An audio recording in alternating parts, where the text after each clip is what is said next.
뉴욕 증시 화요일장이 또다시 사상 최고치에서 마감을 했습니다. 나스닥과 S&P 500 지수를 엔비디아가 끌어올렸다라고 볼 수가 있겠죠. 네, 일단 내일은 하루 쉬어가는 가운데 간밤 보내온 뉴욕 증시의 시그널 바로 포착해 보도록 하겠습니다. 마감 증시 한번 확인해 볼까요? 네, 저와 함께 시그널을 찾으러 가보시죠. 3대 주요 지수가 상승 마감했습니다. 다우 지수가 0.15%, 나스닥 0.03% 소폭 오름세를 보였고요. S&P 500 지수 같은 경우에는 다우존스 그리고 나스닥보다는 상대적으로 장중에도 강한 모습을 보였었습니다. 0.25% 강세로 마감을 했습니다. 이날은 엔비디아가 이끈 시장이었다라고 한마디로 정리를 할 수가 있을 것 같은데요. 엔비디아가 어떻게 이끌었는지 히트맵을 통해서도 한번 같이 확인을 해보도록 하겠습니다. 전체적인 분위기를 알려주는 히트맵이 되겠습니다. 초록색이 상승 그리고 빨강색이 하락을 의미하고 있는데요. 지금 이 지도에서 강한 초록을 살펴보자라고 하면 엔비디아가 단연 제일 먼저 눈에 들어옵니다. 엔비디아가 3% 이상의 상승률을 기록하면서 이날 시총 1위 자리에 등극을 했습니다. 전 세계에서 가장 비싼 기업이 됐다라고 이해를 하시면 될 것 같습니다. 마이크로소프트가 0.45%, 애플이 1.1% 하락하면서 각각 시가총액 2위 그리고 3위 자리로 밀려나는 듯한 모습 보여줬고요. 그리고 구글과 메타도 모두 1% 넘게 내렸고요. 지도에 조금 변형이 생겼죠. 테슬라가 2위로 올라왔습니다. 테슬라도 역시나 1.38% 내림세를 보였고 아마존도 0.68% 약세였습니다. 한편 엔비디아의 훈풍이 반도체주 전반에 강하게 보이지는 못했습니다. 지금까지 강하게 상승세를 이어왔던 브로드컴 한숨 쉬어가는 모습 나타났습니다. 1% 넘게 하락을 했고요. AMD도 2.38% 하락세였습니다. 반면 퀄컴 그리고 마이크론 테크놀로지 같은 경우에는 그래도 오름세를 보였습니다. 이어서 엔비디아의 시가총액 대한 이야기 좀 더 자세히 해보도록 하겠습니다. 엔비디아의 시가총액 단숨에 1위 자리로 올라왔습니다. 오늘 홀로 상승을 하면서 지금 시가총액이 3조 3,350억 달러까지 불어났는데요. 마이크로소프트와의 시가총액 차이 그렇게 크지는 않습니다만 일단 사상 처음으로 시가총액 1위 자리에 안착했다라는 점에 주의를 하실 필요가 있을 것 같습니다. 마이크로소프트가 다시금 상승세로 돌아온다면 엔비디아와의 그런 시총 경쟁이 치열해질 것으로 보여집니다. 이어서 특징주 함께 살펴보시죠. 이날 첫 번째 특징주로는 반도체 ETF를 한번 꼽아봤습니다. 제일 많이 가지고 계시는 반도체 ETF 중 하나이기도 하죠. 티커가 SMH가 되겠는데요. 이날 1.57% 강세를 보였습니다. 지금 엔비디아를 중심으로 최근 반도체주에 대한 관심이 쏟아지다 보니 반도체주 약진에 이날 사상 최고가를 기록을 했습니다. 이어서 두 번째로 살펴볼 특징주 옥시덴탈 페트롤리움이 되겠습니다. 미국의 석유주가 되겠는데요. 1.78% 강세였습니다. 워런 버핏이 또다시 등장을 했죠. 어제는 워런 버핏이 비아디를 매도했다, 지분을 축소했다라고 전해드렸는데 워런 버핏 계속해서 이 옥시덴탈만큼은 지분을 확대하고 있습니다. 지금 버핏이 또 사면서 지분은 28.8%로 늘어난 상황입니다. 이어서 합병 소식이 들려왔습니다. 식스플래그스와 시더페어 이미 합병은 올 초에 그 소식이 전해졌었는데 지금 7월 1일자 기준으로 합병이 완료될 것이다라는 소식이 전해지면서 주가가 강한 상승세 보였습니다. 식스플래그스가 6% 가까이 올랐고요. 시더페어가 8%대 상승률 기록을 했습니다. 이날의 애널리스트가 주목한 종목도 바로 확인을 해보도록 하죠. 엔비디아 이야기 빼놓을 수 없겠습니다. 웰스파고가 목표 주가를 또다시 상향 조정했습니다. 155달러로 보고 있는데요. 독자적으로 보유한 AI 칩 상호 연결 기술이 엔비디아의 차별성이라면서 경쟁력이 있다라고 분석을 했습니다. 애플은 JP모건이 비중 확대 의견을 유지하면서 동시에 목표 주가 245달러로 상향 조정했습니다. 교체 사이클이 아이폰 16에서 시작해 17에서 정점을 기록할 것으로 기대된다면서 실적 개선 기대감을 바탕으로 목표 주가 상향 조정한 것으로 보여집니다. 크로거는 식료품 업체가 되겠는데요. BMO 캐피털 마켓이 아웃퍼폼으로 투자 의견을 한 단계 상향 조정했고요. 목표 주가도 $2 높여 잡았습니다. 지금 4월 고점 대비 크로거의 주가 많이 하락해 있는 상태인 만큼 매력적인 진입 시점이다라고 평가를 했고요. 총 마진이 안정적으로 지금 성장하고 있다라고 분석했습니다. 셀시우스 홀딩스는 지금 편의점에서 많이 볼 수 있는 음료수를 제조하고 있는 곳이죠. 파이프 샌들러가 비중 확대 의견을 유지했고요. 목표 주가로는 $90를 제시했습니다. 지금 셀시우스도 마찬가지로 주가 조정을 받고 있었는데 이 조정이 다 끝나간다. 이제 해외 시장 확장 등으로 성장이 기대된다라는 의견을 달았습니다. 마지막으로 엘프뷰티는 미국에서 가성비 화장품 유통업체가 되겠는데요. 카나코드 제뉴이티가 목표 주가를 $214에서 $250로 상향 조정했습니다. 성장 스토리가 시작되고 있다고 말을 했는데 타겟이나 월마트에 입점이 되면서 지금 이런 대형 유통업체들과의 파트너십도 기대가 된다라는 입장이었습니다. 이어서 국채금리 한번 확인을 해보도록 할까요? 이날은 국채금리가 내림세를 보였는데요. 2년물이 4.708%까지 내려왔고요. 10년물도 4.2% 초반으로 내려오는 모습들 나타났습니다. 국채금리 하락은 주식시장 상승 압력을 가할 수 있는 만큼 지켜보셔도 좋을 것 같습니다. 이어서 달러 인덱스도 한번 체크해 보려고 하는데요. 이날 소매 판매가 생각보다 약하게 나오면서 국채금리도 내리고 달러도 약세를 보이는 듯한 모습 나타났습니다. 약세 흐름이 그렇게 오래 가지는 않았지만 그래도 달러 인덱스 기준 소폭 하락 마감을 했다는 점 참고하시면 좋을 것 같습니다. 국제유가 확인해 보도록 하겠습니다. 여름철 수요 기대감 계속해서 이어지고 있습니다. 이날도 1%대 상승률 기록하면서 배럴당 $81대까지 올라오는 모습이었고요. 금리 인하 기대감이 재차 약한 소매 판매에 의해 커지면서 금값도 소폭 강세였습니다. 0.2% 강세로 마무리를 지었습니다. 이렇게 화요일장 마무리해보도록 하고요. 월가의 전략가를 만날 시간이죠. 지금 시장 변동성이 꽤 낮게 유지가 되고 있는데 이런 낮은 변동성이 오래 지속될지에 대해서는 의문이 생기고 있고 본인은 그 가운데서도 유틸리티 섹터를 주목하고 있다라고 말했습니다. 함께 들어보시죠.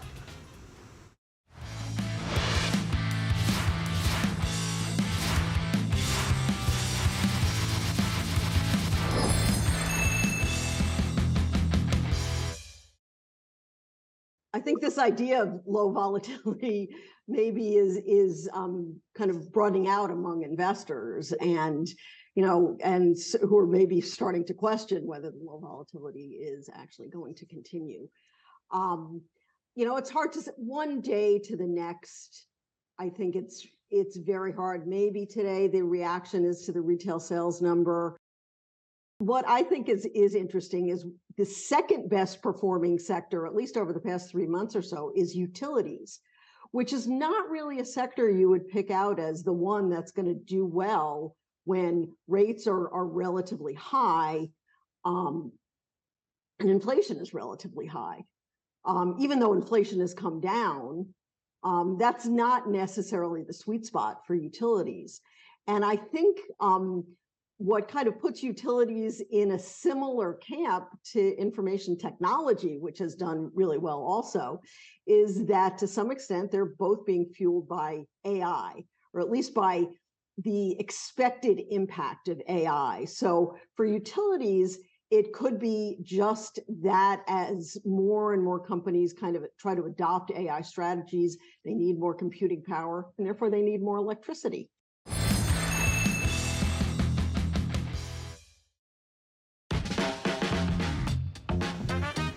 네, 간밤 있었던 주요 글로벌 헤드라인 함께 확인해보는 머스노우 5 시간입니다.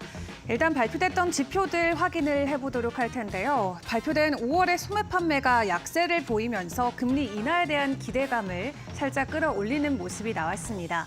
지속적으로 높아지고 있는 물가가 부담이 됐던 소비자들이 어느 정도 소비 둔화 모습이 포착이 되고 있는데 지난달 대비해서 0.1%포인트 증가하는 것에 그치면서 전문가들의 예상치도 밑도는 수치가 공개가 됐습니다. 일단 5월에 미국의 소매 판매 같은 경우는 7,031억 달러로 집계가 됐는데요. 전년 동기 대비로는 2.3% 상승이지만 전문가들의 전망치를 밑도는 수준을 보여줬습니다. 월간 소매 판매 지표는 전체 소비 중에 상품 판매 실적을 주로 집계하는 속보 통계죠. 미국 경제 중추인 소비의 변화를 가늠할 수 있는 지표로 자리매김하고 있고요. 또 소비 같은 경우는 미국 국내 총생산의 약 3분의 1을 담당하기 때문에 소비가 약화되는 게 확인되면 경제 성장세가 둔화된다. 그리고 금리 인하를 할 수 있다라는 신호로 해석되기도 합니다. 그런 한편 오늘 같이 공개가 됐던 산업 생산 같은 경우는 작년 7월 이후 10개월 만에 최대 폭의 상승을 보였습니다.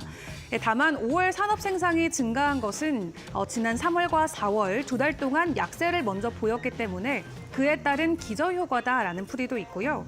일단 두 지표가 발표된 직후 연준의 금리 인하 기대는 소폭 높아진 게 확인이 됐습니다.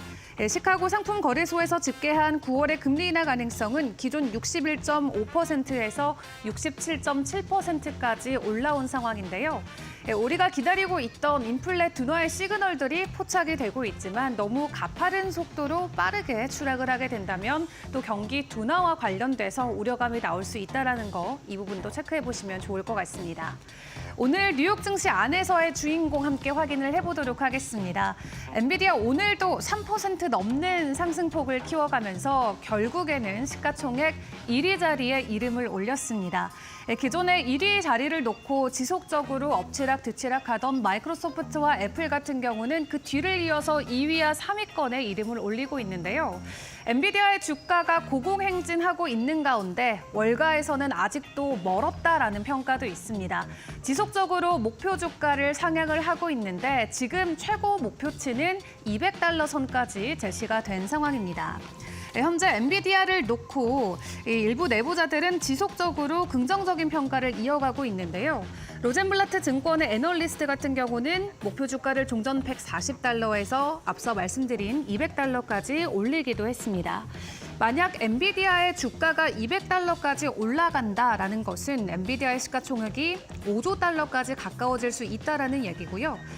다만 엔비디아 내부자들이 올해 들어서 지속적으로 보유 주식을 매각하고 있는 사실도 확인을 해보셔야 될 것 같습니다. 올해 들어서 총 $7억 너치의 보유 주식을 매각한 게 확인이 됐고요. 전날 젠슨왕 최고 경영자도 사전에 준비된 계획에 따라서 3,100만 주를 매각했다라는 보고가 나오기도 했습니다. 그런 한편 미국 기술주를 초종하는 한 대형 상장 지수 펀드 같은 경우는 애플 대신에 엔비디아의 비중을 확대하기로 결정했다고 하는데요. 시장은 이를 두고 미국에서 대표하는 기술주가 변한 상징적인 사건이다라고 평가하기도 했습니다. 엔비디아는 인공지능의 힘을 입어서 지난 1년 동안 무려 200% 가까이 오름폭을 키웠죠. 또 지난 한 달 동안도 17% 넘는 상승 흐름을 이어갔는데요. 일단 최고의 자리에 오르기는 했는데 현재 구간에서 추가적인 가격 상승이 가능할지 전문가들의 의견도 꼼꼼하게 확인을 해보시죠. 긍정적인 엔비디아 평가와 함께 동반해서 오를 수 있는 가능성이 있는 마이크론 같은 경우도 긍정적인 호평이 이어지고 있습니다. 실적 발표를 앞두고 월가 전문가들이 목표 주가를 일제히 상향하고 있는 모습이 나오고 있는데요. 일단 마이크론 같은 경우는 웨드부시 분석가가 평균 판매 가격뿐만 아니라 수익이나 마진 모두 호전될 수 있다라고 이야기를 하면서 목표 주가를 상향으로 조정을 했습니다. 또 현재 주가 자체가 굉장히 과소평가된 구간일 수 있다라는 이야기까지 내놓기도 했는데요. 일단 단기적으로 크게 변화할 가능성은 제한적이지만 장기적으로 봤을 때 마이크론의 주가 충분히 매력적인 구간에 들어와 있다라는 평가를 내놓았습니다. 그리고 스티펠 같은 경우도 이날 마이크론 테크놀로지의 목표 주가를 $140에서 $165로 상향 조정을 했고요. 이 합리적인 가격대에서 AI 성장을 보여준 결과다라고 평가를 했습니다. 그리고 뱅크 오브 아메리카 같은 경우도 이 미국의 매력적인 종목 목록에 마이크론을 추가했는데요. 마이크론 같은 경우도 올 들어서 주가가 82%나 급등을 했고요. 한 달 동안의 상승률만 놓고 봤을 때는 엔비디아보다 더 높은 상승률을 기록을 하고 있습니다. 25% 정도 추가 상승을 해줬는데 일단 26일에 실적 발표를 앞두고 지속적인 기대감으로 주가 변동성 나올 수 있다는 부분 체크해 보시면 좋을 것 같습니다. 이렇게 반도체 쪽은 지속적인 호황과 호평을 받아가면서 긍정적인 분위기가 이어지지만 전기차 쪽의 분위기는 사실 그닥 긍정적이지만은 않은 것 같습니다. 특히 오늘 전해진 소식이죠. 미국의 전기차 스타트업인 피스커가 결과적으로는 파산 보호를 신청했다라는 소식입니다. 일단 앞서서 적자와 관련돼서 미리 채무가 있다라는 실적을 밝히기도 했었고요. 이런 파산설이 나돌던 가운데 주요 자동차 제조업체와의 투자 유치 논의도 결렬됐다라는 소식에 주가는 지속적으로 급락했습니다. 이에 지난 3월 뉴욕 증시에서 상장 폐지가 되기도 했었는데 일단 피스커는 지난해 6월 첫 모델인 SUV 전기차 오션을 선보였었고요. 내년 중으로는 조금 더 저렴한 모델인 피어를 출시한다라는 계획도 있었습니다. 피스커가 지난해 생산한 오션 같은 경우는 제동장치 문제, 또 차량 출입문 결함 등으로 규제 당국의 조사에 나선 상황이었는데 일단 본인들이 만들었던 생산량 중에서도 인도량은 절반밖에 미치지 않는 것으로 확인이 되고 있습니다. 이번 피스커 사태를 통해서 다시 한번 전기차 산업 자체에 대한 진입 장벽을 시장이 체감을 했는데요. 이 전기차는 신차 개발과 생산 설비 구축, 그리고 판매 거점 등을 마련하는 데 막대한 돈이 들어가고 사실상은 테슬라를 제외하면 모든 전기차 업체들이 아직까지도 다 적자 구간에 들어가 있는 상황이라고 합니다. 전날 중국에서 완전 자율주행과 관련된 호재 소식을 전해왔던 테슬라도 오늘 이런 소식과 함께 장중에 1%의 낙폭을 보이기도 했습니다. 마지막으로 암호화폐 시장 상황도 함께 확인을 해보시죠. 최근 주식시장이 굉장히 화랑을 달리고 있는 가운데 암호화폐 시장은 다소 어둡기만 합니다. 특히 온체인 데이터 쪽에서도 그리고 기술적인 차트 관점에서도 비트코인의 추가적인 단기 약세 가능성이 시사가 되고 있는데요. 일단 차트적인 관점에서는 50일 이평선을 비트코인의 가격이 밑돌면서 추가적인 가격 지지가 어려울 것 같다라는 평가가 있고요. 온체인 쪽에서는 단기 보유자들이 지속적으로 매물을 던지는 게 확인이 되면서 아마도 6만 달러까지 비트코인이 단기적으로 가격 조정을 받을 수 있다라는 평가도 나오고 있습니다. 지난 1분기 비트코인을 포함한 암호화폐 안에서의 상승률은 굉장히 긍정적이었습니다. 주식과 채권보다도 더 긍정적인 수익률을 보였는데 2분기 들어서는 약세 흐름이 계속 이어지고 있는 상황입니다. 이런 분위기를 타파할 수 있는 무언가가 나와줄 수 있을지 암호화폐 시장도 지속적으로 주목을 해보시죠. 지금까지 머스노우 5 시간이었습니다.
계속해서 저희와 함께 시그널들 포착해 가시죠. 이번에는 전문가와 함께 전화 연결 통해서 뉴욕 증시 화요일장 정리해 보도록 하겠습니다.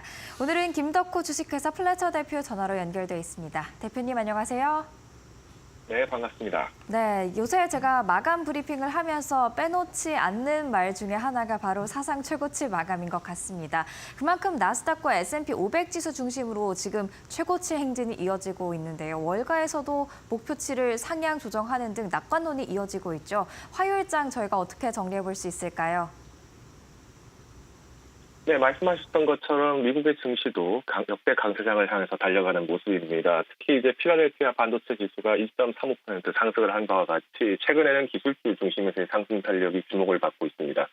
월가에서는 지금 현재 S&P 500의 목표치를 계속 연일 상승을 하고 있는데 이는 아무래도 낙관론이 확산이 되고 있다라고 지금 전망을 하고 있고요. 지난 5월에 이제 마지막 비관론자였던 마지막 비관론자였던 애널리스트가 이제 결국에는 목표치를 상향하게 되면서 여기에 추가적인 상승을 계속 주목을 하고 있습니다. 일단 마켓 워치에 따르면 월가 최대 투자 자문사였던 에거코어 ISI의 수석 전문가는 연말에 S&P 500 지수가 4,750에서 6,000포인트까지 상승할 것으로 전망을 하고 있는데 여기 이제 금리 인하의 기대감까지 부과가 됐을 경우 강세 작시 역시 약 6,500포인트까지도 상승할 수 있다라고 전망하고 있습니다. 이렇게 최근 월가에서 S&P 500을 비롯한 각 시장에서의 증시가 상승이 가능하다라고 주장하는 원인은 현재 정부가 대규모 부양책을 통해서 소비자들의 현금 보유가 증가하고 있고 또한 부동산 가격이 치솟으면서 주가가 사상 최고치를 호가하면서 소비자들이 어느 때보다도 투자산이 많다고 지적을 한 바 있습니다. 골드만삭스도 마찬가지로 이번 기존의 5,200포인트의 S&P 500을 전망했던 포인트에서 5,600까지 상향 조정을 하게 됐는데 이는 작년 말부터 이제 세 차례 동안 전망을 상향했다는 점을 참고해 보신다면은 현재 월가에서는 앞으로 장기적인 인상 부분들을 주목을 하고 있는 것 같습니다. 다만 아까 말씀드린 것처럼 현재 미국 내에서는 상당 부분의 재정 적자로 지적이 되고 있습니다. 미국 의회 예산처에 따르면 2024년에서 2034년까지 예산 및 경제 전망 업데이트에서 올해 재정 적자 규모가 1조 9천억 달러, 그러니까 우리나라 돈으로 약 2,627조 원을 추산을 하고 있습니다. 이는 지난 2월 1조 5천억 불에 보냈을 때는 27% 상승한 격이기 때문에 현재 GDP 대비 재정 적자 비율은 약 7%로 전망을 하고 있습니다.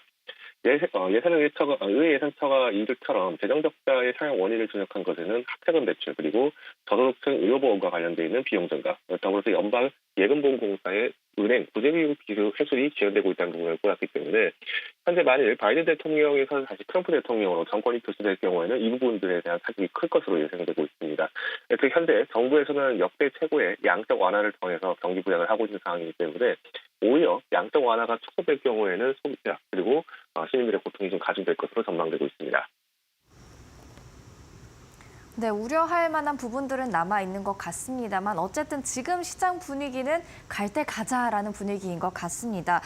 특히 엔비디아와 같은 반도체주 중심으로 가고 있는 것 같은데요. 엔비디아 시가총액 1위 자리에 올라섰고요. 또 브로드컴도 좋은 소식을 들려왔죠. 네, 그렇습니다. 엔비디아가 이번에 마이크로소프트를 제치고 시총 1위에 등극을 하게 되는 호재를 맞았습니다.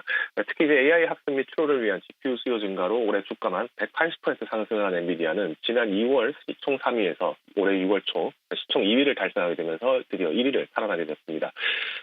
지난 17일 블룸버그 통신에 따르면 S&P 500 기술 기업에 투자하는 ETF 테크놀로지 셀렉트 섹터 SPDR 펀드는 이번 랜싱을 통해서 이번에 엔비디아와 애플의 편입 비중이 역전될 것으로 전망을 하고 있습니다. 이처럼 이제 반도체 업계에서는 이제 최근 상당 부분 기술력을 강화하기 위해서 인력 쟁탈전도 강화된 것으로 전망이 되고 있습니다.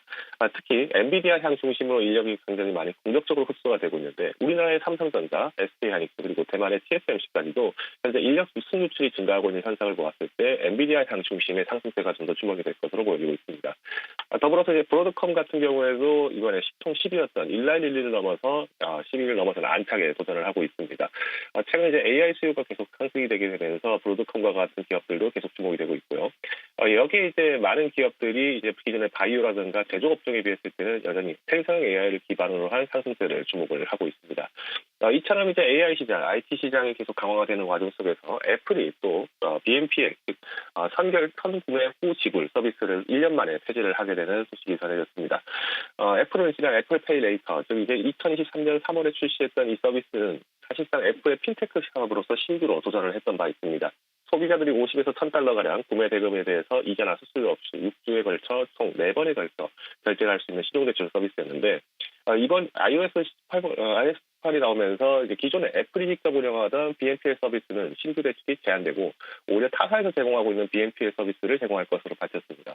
이는 최근 BNPL 서비스 자체, 즉 우리가 대출 서비스가 사실은 직접적인 애플이 부담하기에는 상당 부분 고충이 있었다는 부분을 확인할 수 있는데요.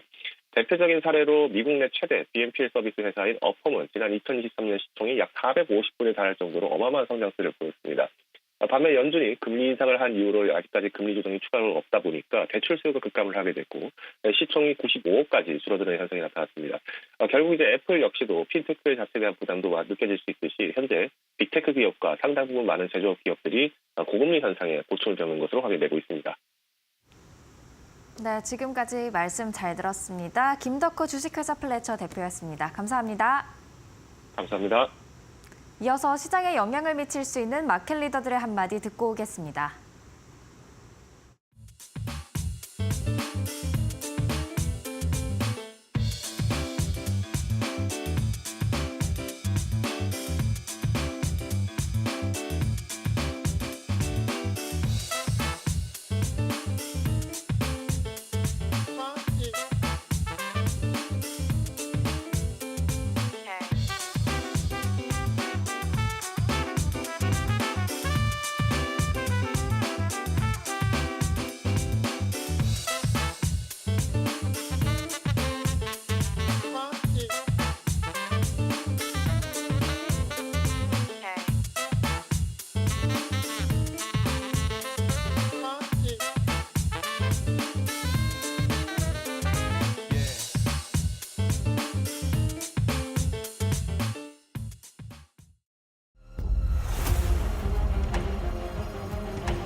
안녕하세요. 매드토크 신일섭입니다. 오늘의 주제는 레나 어닝 서프라이즈, KB홈 실적 발표 임박, 피트 연타석 홈런의 향기입니다.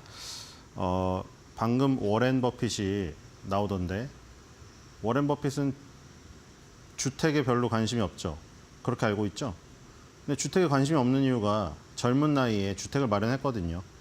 오마하라는 시골에서 평생 살고 있지만 어쨌든 거기에 찰리먼거랑 집을 마련해서 아주 싸게 자신이 생각하기에 감당할 수 있을 만큼 싸게 매입을 했고 그 뒤로는 계속 편하게 주식 투자를 하고 있죠. 여기서 느낄 수 있는 게 뭔가요? 일단 집이 자가로 있는 가운데 무슨 사업이든 뭐든 하는데 마음이 다 편하다는 겁니다. 물론 이게 워렌 버핏의 예가 적절치 않을 수도 있으나 누구에게나 일단 집이 편안하게 있는 상태에서 다른 일을 하기가 편하죠. 그래서 어저께 의식주 중에 가장 큰 게 주라고 한 겁니다. 의도 중요하고 식도 중요하겠죠. 근데 의랑 식이 계속해서 소비를 할 때 주가 없는 게 계속 마음에 걸려요. 주가 없으면. 그렇죠? 아, 집을 마련해야 되는데 내가 지금 술 마시고 있어. 아, 집을 마련해야 되는데 내가 지금 이거 옷 한 벌 더 사고 있어. 이런단 말이에요. 근데 집이 있으면 나는 집을 깔고 앉아 있으니까 이걸로 크게 돈을 벌거나 오르지 않더라도 내 안정된 집이 있으니까 여기 이 안에서 내가 의류도 조금 새로 사고 봄옷도 새로 사고 여름 수영복도 새로 사고 또 맛있는 것도 좀 먹으러 가고 이렇게 되는 거예요. 그렇기 때문에 의식주 중에 주가 제일 중요하다. 그러니까 이번 주에 레나에 이어서 KB홈 실적 발표까지 나오고 금요일로 갈수록 주택 착공 지표까지 나오는 이 상황 속에서 주택 관련 지금 요 지표나 기업적으로 포커스가 맞춰질 수 있는 한 주다. 물론 아직도 인공지능은 너무나 뜨겁고 엔비디아는 또 올랐습니다. 그리고 어제는 휴렛패커드 엔터프라이즈, 저번에 설명드린 그 기업 있죠. 우리가 예전에 알던 그 휴렛패커드와 휴렛패커드 엔터프라이즈가 지금 분할이 되어서 두 개가 같이 상장되어 있죠. 그리고 델 컴퓨터도 얘기를 드렸고요. 옛날에 우리가 컴퓨터를 살 때 고민했던 그 브랜드들, 델 살까, 휴렛패커드 살까, 레노버 살까 이런 고민들 했었잖아요. 애플은 또 아예 다른 쪽으로 애플의 맥을 좋아하시는 분은 또 다른 쪽 선택을 했겠지만 그 선택지에서 이제 폰이 나오자 그 브랜드들이 좀 다 죽었단 말이죠. 그리고 어떻게 부활했다고 했죠? 그때 잠깐 설명을 드렸는데 델 컴퓨터나 휴렛패커드가 예전에 개인용 PC를 팔던 쪽이 굉장히 매출이 무너지니까 델은 아예 상장 폐지라고 밖에 장외에 나가 있었고 피해 있었고 휴렛패커드는 휴렛패커드라는 PC를 파는 쪽하고 기업 쪽 서버를 담당하는 휴렛패커드 엔터프라이즈를 분사해가지고 시장에 대응을 했다고 말씀드렸죠. 그러니까 기업의 서버 쪽으로 살아난 겁니다. 아주 똑똑하고 커다란 대형 인공지능에 관련된 컴퓨터 데이터 센터에 들어가는 그 서버예요. 근데 어제 또 휴렛패커드 엔터프라이즈랑 엔비디아랑 협업한 소프트웨어 제품을 젠슨 왕이 나와서 또 설명을 하고 있더라고요. 가죽 자켓 입고. 엔비디아는 또 급등하고요. 브로드컴은 또 날아가고요. 그러니까 지금 아무래도 주인공은 그쪽일 수밖에 없겠죠. 근데 아까 말씀드렸다시피 이 주택이라는 것이 굉장히 거주의 안정을 취해주고 모든 삶의 근본이 되기 때문에 중요합니다. 자, KB홈의 실적이 이제 나오는데 2024년도 1분기 실적까지 나와 있습니다.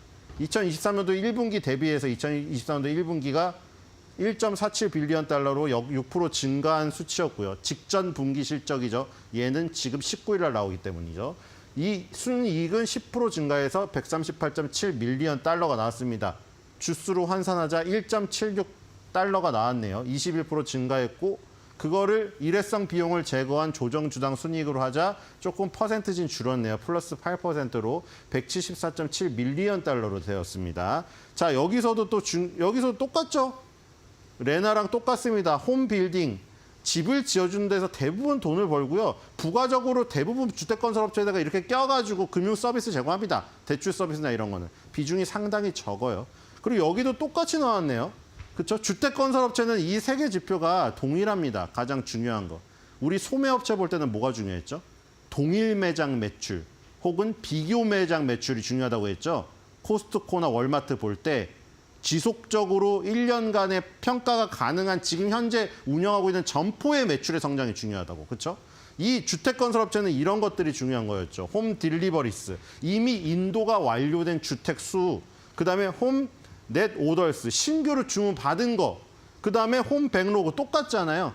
이건 지금 쌓여 있는 거, 아직 인도가 되지 않은 거. 어쨌든 이 세 개 지표가 다 늘어나는 게 기본적으로 좋다. 이렇게 보시면 될 것 같고, 홈 딜리버리스는 살짝 줄어들고 있고 신규 주문은 다시 늘어났고, 그리고 백로그는 쌓여 있는 거는 조금 줄어들고 있는 상태다. 이렇게 보시면 되겠습니다. 신규 주문이 계속해서 들어와야 이 인도하기 전께 쌓여 있죠. 만들어서 이제 주기 전께 쌓여 있겠죠. 이렇게 보시면 될 것 같고요. 2분기 실적 예상치를 보도록 하겠습니다. 다음으로 넘어가겠습니다.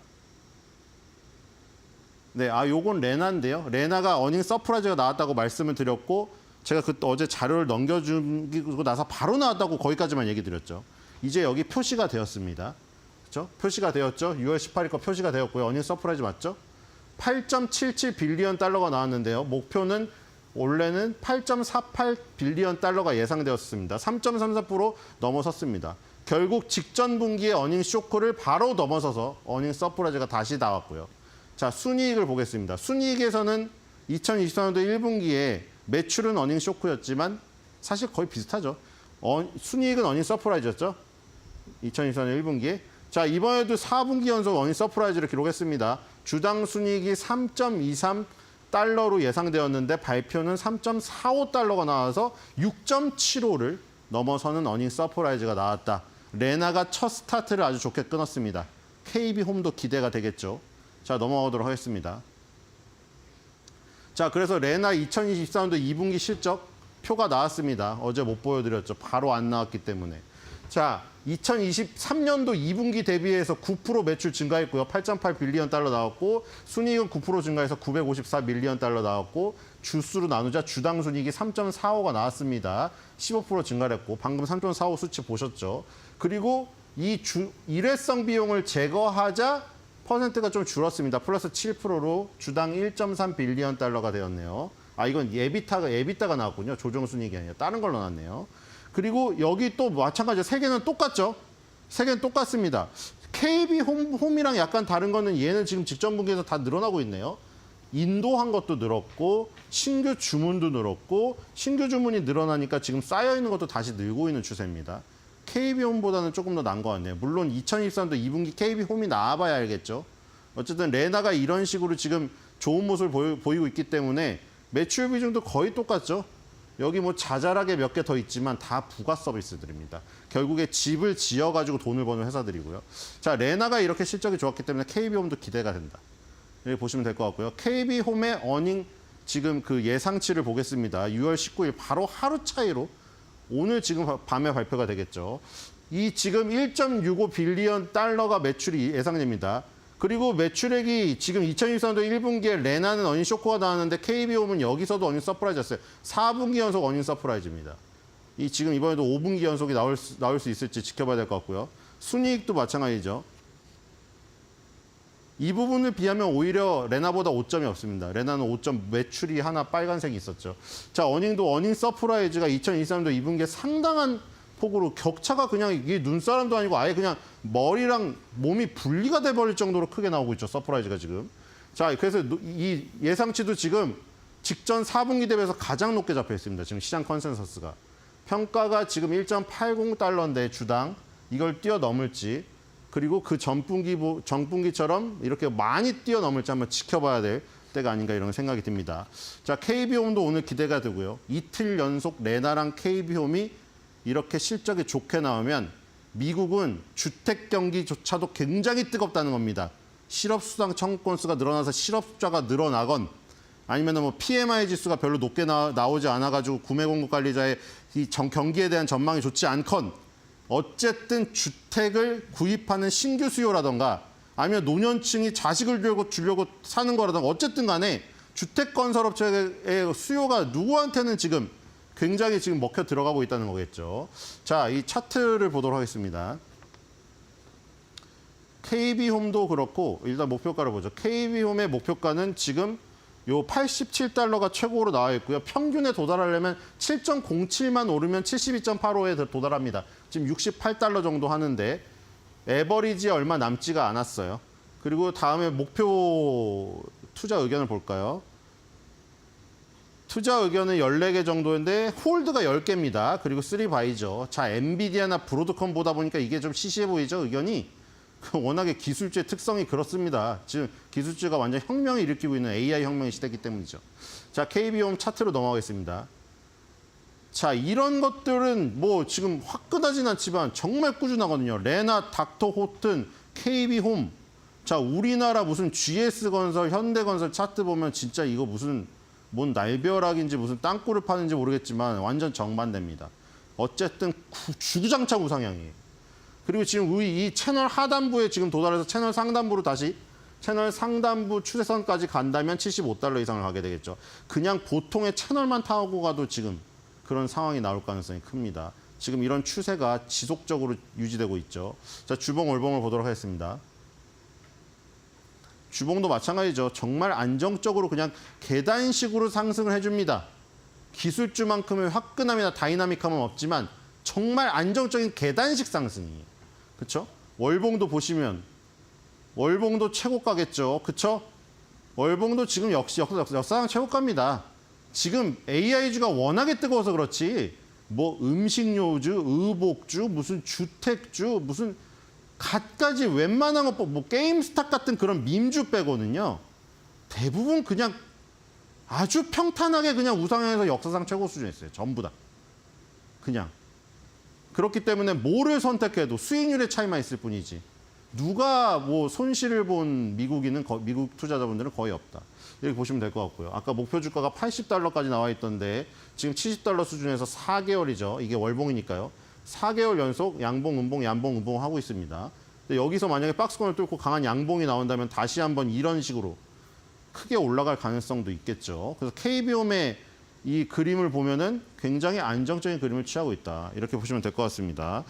자, 그래서 아까 처음에 말씀드렸는데 의식주 중에 주가 제일 중요하다. 우리가 가처분 소득이란 게 있습니다. 소득을 처분을 안 했는데 가처분. 뭐죠? 처분했다고 생각한다. 여러분들 그런 경험 많으실 겁니다. 갑자기 어떤 친구가 밥 한 끼를 안 쏘던 친구예요. 갑자기 내가 오늘 밥하고 술하고 다 싹 다 쏜다고 합니다. 너 왜 그래? 너 왜 그래? 너 사람이 어떻게 몇십 년이 됐는데 지금 그 머리가 다 굳었는데 왜 지금 변하니? 알고 봤더니 집값이 올랐답니다. 근데 집값이 올랐는데 팔지는 않았죠. 자기가 깔고 앉은 겁니다. 한 채밖에 없어요.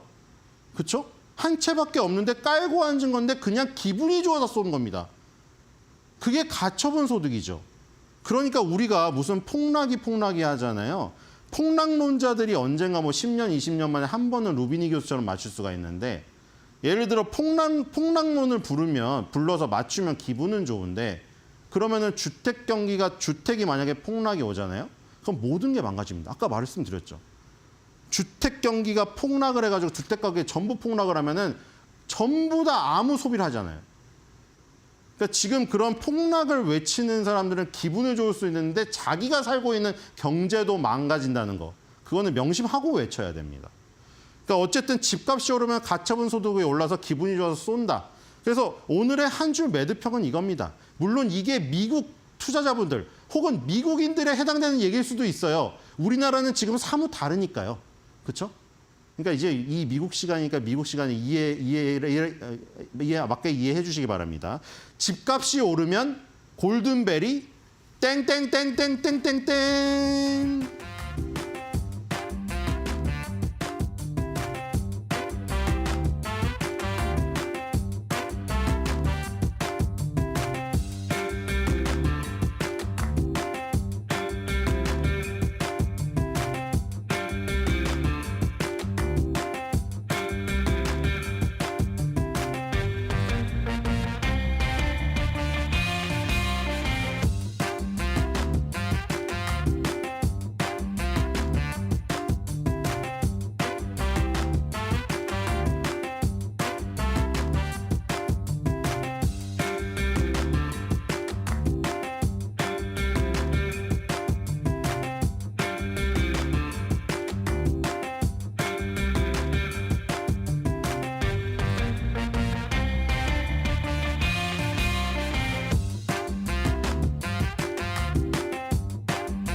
화요일장 뉴욕 증시에서 보내온 시그널들 계속해서 포착해 나가도록 하겠습니다. 이날 5월 소매 판매가 발표가 됐는데요. 이 부분을 중심으로 시장에 대한 방향성 체크를 해보도록 하죠. 소매 판매부터 같이 확인을 해보도록 하겠습니다. 미국의 소매 판매 전월비 상승률을 차트화한 수치입니다. 지금 보시면 5월 수치가 0.1% 전월 대비 상승했다라는 것을 알 수가 있는데요. 사실 다우존스 예상치가 0.2% 상승이었습니다. 그러니까 그보다도 실제 수치가 더 약하게 나왔다 해석을 하면 미국의 소매 판매가 소비 시장이 예상했던 것보다 약했다라고 볼 수가 있겠습니다. 이렇게 소비의 둔화는 인플레이션, 물가 상승 압력을 낮출 수 있는 계기가 되기 때문에 시장 좋게 받아들였습니다. 게다가 최근에 이 물가 상승은 제품보다, 굿즈보다는 서비스 품목에서 지금 상승률이 가속화되고 있다라는 그런 부분들이 있었는데요. 사실 소매 판매이기 때문에 제품에 대한 그런 소비 지출 위주로 집계가 되지만 한 가지 주목할 점이 있었던 게 지금 소매 판매 집계 세부 내역 중 유일한 서비스 관련 항목인 레스토랑과 바에서의 소비를 보면요. 전월 대비 0.4% 감소하는 추세를 보였습니다. 그렇다 보니까 이제는 서비스 쪽에서도 물가 상승세가 둔화될 것이다라는 것을 살며시 예측을 해볼 수가 있겠죠. 이런 부분에서 지금 시장은 이날 발표된 5월 소매 판매를 나름대로 긍정적으로 받아들인 것으로 보여집니다. 이달 말에 나오는 개인 소비 지출 PC 가격 지수를 확인해야 물품 그리고 서비스 양측에서 다 물가 상승 압력이 완화되고 있는지 확인할 수 있겠지만 일단 시장은 긍정적인 시그널로 해석을 했습니다. 그런데 이게 양날의 검, 양날의 칼이라고 할 수가 있겠습니다. 지금 소비는 미국 시장의 미국 경제의 버팀목 역할을 하는 아주 중요한 요소이기 때문입니다. 지금 소비가 조금 약해졌다라는 게 지난 4월부터 확연하게 느껴지기 시작하는데요. 이 소비가 죽기 시작하면 미국 경제가 같이 사그라들 수 있어서 혹시 이렇게 약한 지표들이 침체로까지 의미하는 것은 아닌지 꼭 체크할 필요가 있어 보이는데요. 사실 지금 시장은 보고 싶은 대로 해석하고 싶은 대로 해석하고 있는 게 아닐까 싶습니다. 그래서 이 정도 약해진 건 오히려 좋다라는 의미로 해석되고 있습니다. 한편 월가에서는 이번 발표된 소매 판매를 어떻게 평가를 하고 있을까요? 하나하나 살펴보도록 하죠. 5월 소매 판매를 보니 소비자들이 좀 힘들어하고 있다라는 코멘트가 나왔습니다. 그리고 이 지표를 근거로 2분기 GDP 성장률도 좀 부진할 것이란 전망을 좀 더 자신감을 얻었다라는 뜻으로도 해석을 해볼 수가 있겠고요. 실질 소득 성장세가 둔화되고 있다 보니까 소비도 약해지고 있다라고 언급을 했습니다. 그렇다면 신용으로 하면 되지 그것도 안 되는 게 지금 고금리 부담은 여전하기 때문에 신용으로도 어떻게 소비를 크게 늘리긴 어려운 상황이다라는 코멘트가 되겠습니다. 반면 이런 의견도 있었습니다. 확실히 소비가 둔화되고 있긴 하지만 걱정할 단계까진 아니다라는 코멘트였죠. 실제로 지표 걱정할 단계까진 아닙니다. 하지만 이런 하향 조정 추세 또는 소비 판매 둔화 추세가 이어진다면 그 이어지는 추세가 침체로까지 이어지진 않을지 그 부분은 아직은 염려해야 하는 단계다라고 볼 수가 있겠습니다. 시장은 그렇다면 어떻게 평가하고 있는지 살펴보기에 앞서서 지금 한 전문가가 GDP 성장률도 부진할 것이다라는 그런 전망을 내놓은 만큼 GDP 나우를 통해서 GDP 전망도 한번 살펴보고 가겠습니다. 지금 보시는 게 애틀랜타 연방준비은행이 매일같이 집계를 하고 있는 GDP 성장률 전망치가 되겠습니다.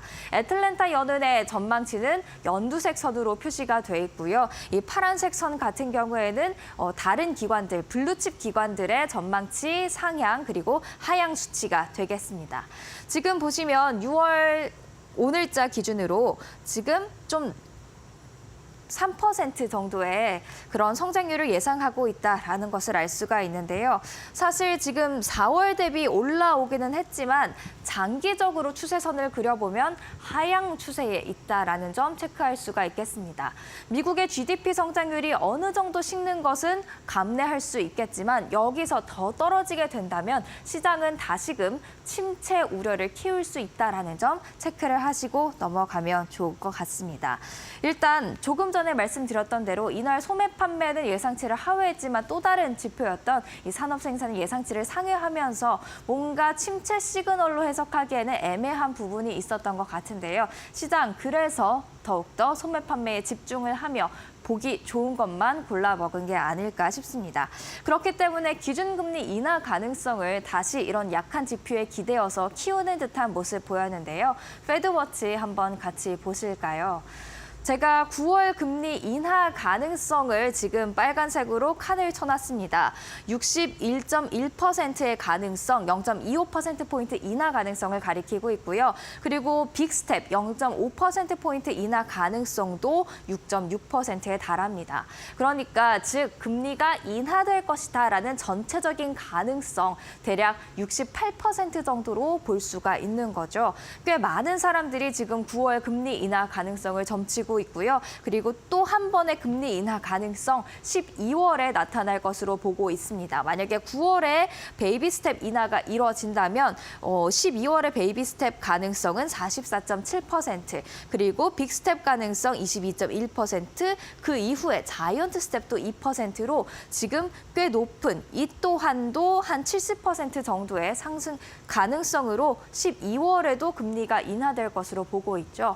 연준이 분명히 점도표를 통해서 한 번의 금리 인하만을 예상한다고 했는데 시장은 계속해서 약한 지표에 기대면서 이렇게 금리 인하, 두 번의 금리 인하까지도 예상을 하고 있는 겁니다.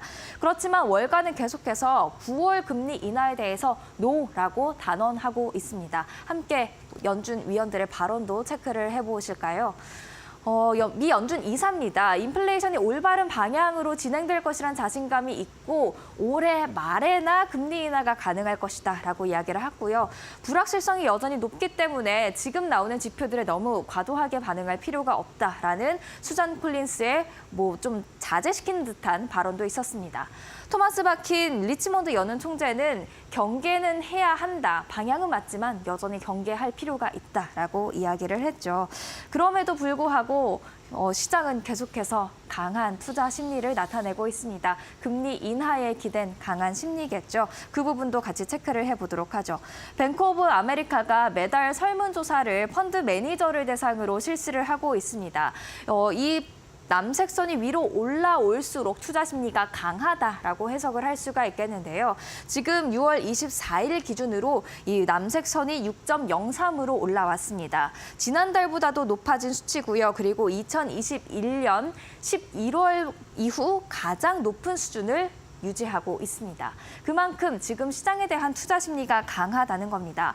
연준과 시장이 괴리를 좁히지 못하고 있는데도 이렇게 시장이 강한 투자 심리를 앞세워서 앞서 나간다면 나중에 분명 연준이 조금만 방향을 틀어도 안 좋은 쪽, 동결 쪽으로 방향을 틀어도 큰 시장 변동성이 나타날 수 있다는 점 주의를 하셔야겠습니다.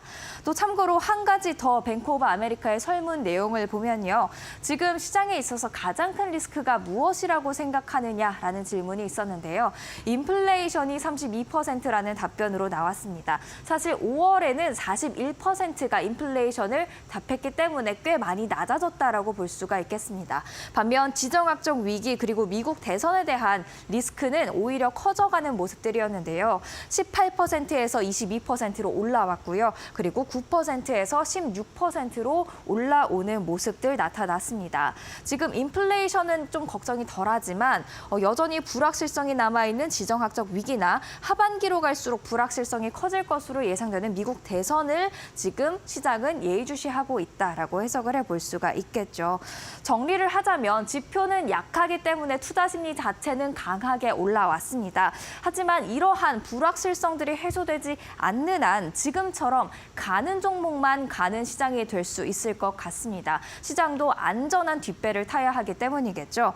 또 시장과 연준이 현재 금리 인하를 두고 동상이몽을 펼치고 있는 만큼 언제든지 급변할 수 있는 시장이다. 변동성이 다시금 커질 수 있는 시장이다라는 점 참고하시면 좋을 것 같습니다. 오늘 시장이 보내온 시그널 지금까지 함께 확인해봤습니다.